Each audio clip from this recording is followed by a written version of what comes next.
வணக்கம். தமிழ் ஃபுட் கார்னரில் இன்னைக்கு உளுந்தம்பருப்பு கடலைப்பருப்பு ரெண்டையும் வச்சு கார சட்னி பண்ண போகிறோம்.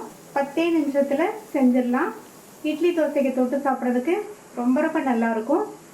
இப்போ இந்த டேஸ்டான சட்னியை எப்படி பண்ணுறதுன்னு பார்க்கலாம். இது வரைக்கும் நம்ம சேனலை சப்ஸ்கிரைப் பண்ணாதவங்க சப்ஸ்கிரைப் பண்ணிவிட்டு பக்கத்தில் உள்ள பெல் பட்டனையும் கிளிக் பண்ணிக்கோங்க. இந்த பேனில் 1 டேபிள் ஸ்பூன் எண்ணெய் சேர்த்து எண்ணெய் சூடானதும் அதில் 1 டேபிள் ஸ்பூன் உளுந்தம்பருப்பு, 1 டேபிள் ஸ்பூன் கடலைப்பருப்பு, இது ரெண்டையும் லைட்டாக அதனுடைய கலர் மாறுற அளவுக்கு வறுத்துக்கணும். இப்போ லைட்டாக அதனுடைய கலர் மாறிடுச்சு. அதில் 1 டீஸ்பூன் கொத்தமல்லி விதை, 1/2 டீஸ்பூன் சீரகம், இது ரெண்டையும் சேர்த்து வறுத்துக்கலாம். அடுத்து இது கூட 3 காஞ்ச மிளகாய், ஒரு சின்ன சைஸ் பெரிய வெங்காயம் கட் பண்ணது, 2 பூண்டு, 2 மீடியம் சைஸ் தக்காளி கட் பண்ணது, கோழிக்குண்டு சைஸ் அளவு புளி, இந்த சட்னிக்கு தேவையான அளவு உப்பையும் சேர்த்து நல்லா வதக்கிக்கலாம். சேர்த்த எல்லாமே நல்லா வதங்கட்டும்.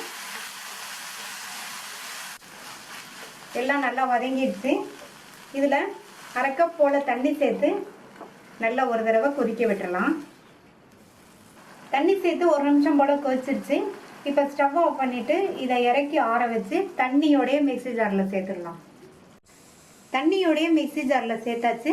தேவைப்பட்டால் இன்னும் கொஞ்சம் தண்ணி சேர்த்து அரைச்சிக்கலாம். சட்னியை அரைச்சாச்சு.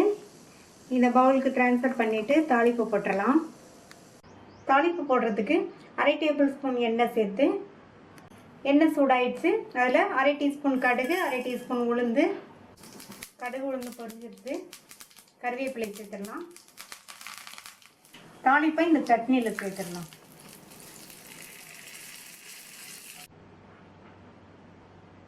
தாளிப்பு போட்டு ஒரு தடவை நல்லா கலந்து விட்டாச்சு.